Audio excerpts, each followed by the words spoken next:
Hey YouTube, Dawson Rider here with my review of Kamen Rider Ex-Aid episode 20. So, this was an okay episode for me. It simultaneously basically accomplished two things, which was the debut of Snipe Level 50, I'm trying to remember the name of it now. I almost wanted to say Combat Gamer, that's not right, that's somebody else. It's Simulation Gamer, that thing that looks like Captain Sham, like power-up mode from a series of unfortunate events, but with less fried egg sandwiches and fun.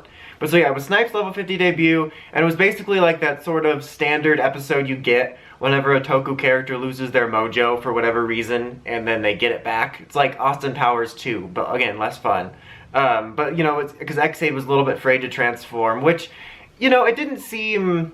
I mean, in general, I think Ex-Aid's kind of whiny, but it didn't seem like an out-of-character move, both for him and just kind of in general, because like I said, it's something that happens, but I wish it had maybe been handled a smidge different. Like, it was really understandable that he was apprehensive about using Mighty Brothers, considering that's what sort of kick-started those episodes he was having, and sort of brought the issues about him being a bugster to the forefront. But I'm not sure why. I mean, I guess I get why he was afraid to use Mighty Brothers, like the regular one. Not Mighty Brothers, you know what I mean. Mighty Action, there we go.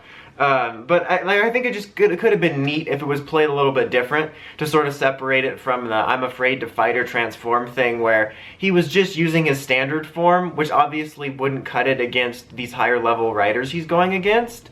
So, you know, it would have been kind of at least nice to make it a little bit different. I don't know why that happened. Make it a little bit different with, you know, him only using the weak form because he thought it was safe, and then have the whole, oh, I gotta step up and be brave and be a doctor now, and then use Mighty Brothers at the end. But that's kind of a minor nitpick. It's just kind of like, I'm kind of tired of Emu's whining anyway, and then I felt like this episode had the opportunity to not make me be quite as annoyed at him for an episode, and to play that sort of stereotypical story a bit different.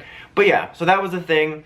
And then Snipe's level 50 debut was okay. Personally, like, design-wise, I'm not a huge fan of it. I think it's got its moments, but I much prefer Brave's.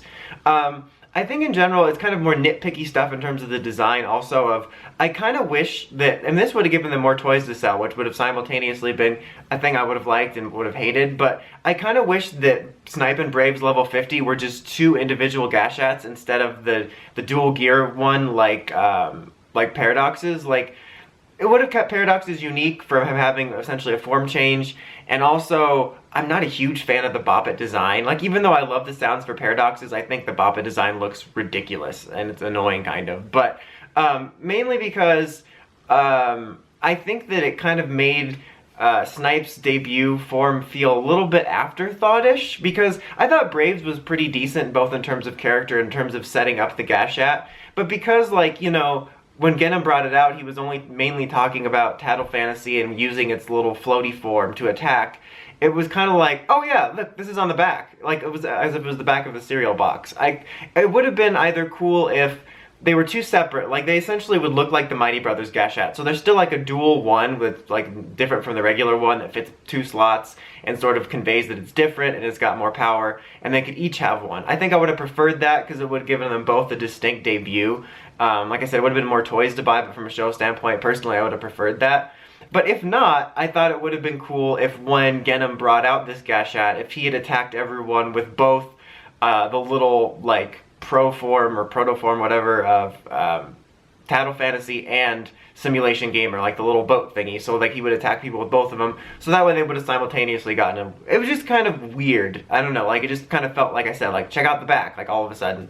And then character-wise, it was kind of okay-ish. There was kind of a nice, like, moment for Snipe where he brought Brave back, excuse me, after he couldn't handle the level 50 transformation, and I felt like they were kind of going for something, but I wasn't 100% feeling it. It could have just been me.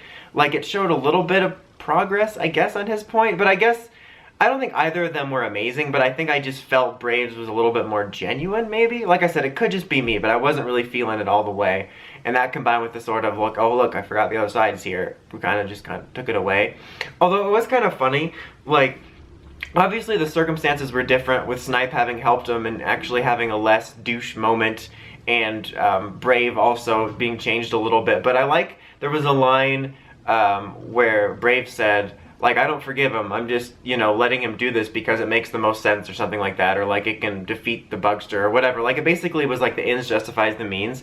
And I wish they would have had that earlier, in a different context, just because I mentioned numerous times in the earlier episodes about, I think I even mentioned it last week too, but there was times when Snipe was actually, what he was, like the way he was going about it and his goals for what he was doing weren't on the side of good, but like his end result was basically the same end result Ex-Aid and Brave were fighting for, but like Ex-Aid and Brave would stop him, and I just thought it was stupid, and I thought that was actually kind of nice to bring up that logic of, well, Snipe may be kind of doing this for douchey motivations, but he's going to destroy the Bugster, which is in the end a good. So like, I think that's a better way to look at it than just getting in his way and essentially just, you know, setting the progress back. But like, I just kind of wish that point was brought up in a different context earlier, because it was like exactly what I was thinking during those moments.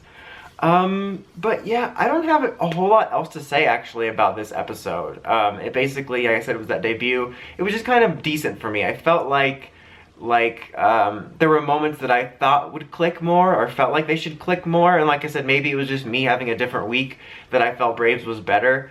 One other thing I just wanted to comment on at the end, here before I wrap up, is that I'm kind of tired of Genom a little bit. Like, I love his suit, but I'm just not a huge fan of his character right now. I feel like the structure of the Ex-Aid episodes has gotten real similar, and it's funny because I remember talking about at the beginning how I really appreciated we didn't have those standard two-part arcs, and we did things a bit differently.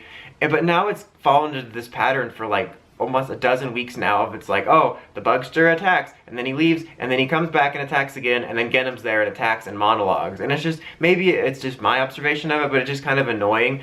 Like, I wish they just used Genom more sparingly. Like, I'm not saying don't have him in, like, leave him out of episodes entirely, but have him fight either in different ways or not all the time, just because it comes off as really repetitive the way he just keeps showing up at the end, and his motivations are so strange. And I've talked about it before, like, even though they're more clear now, it's still really weird where he's like insane, but it's not like a Joker way where it's like, that dude's so scary insane. It's more like, that dude is dumb insane. Like, his plans sound like the mental ravings of a patient who's talking to his sponge army in a mental ward. It's just, I don't know, maybe it's just me, but he just comes in and monologues his nonsense, and it's just getting kind of annoying for me, which is a shame because, like, at the beginning it was kind of a clever scheme, and like I said, I think a couple weeks ago, he kind of blew it. Like, he was like really clever and in the shadows, and then all of a sudden he just starts monologuing at people and revealing his plans and being annoying.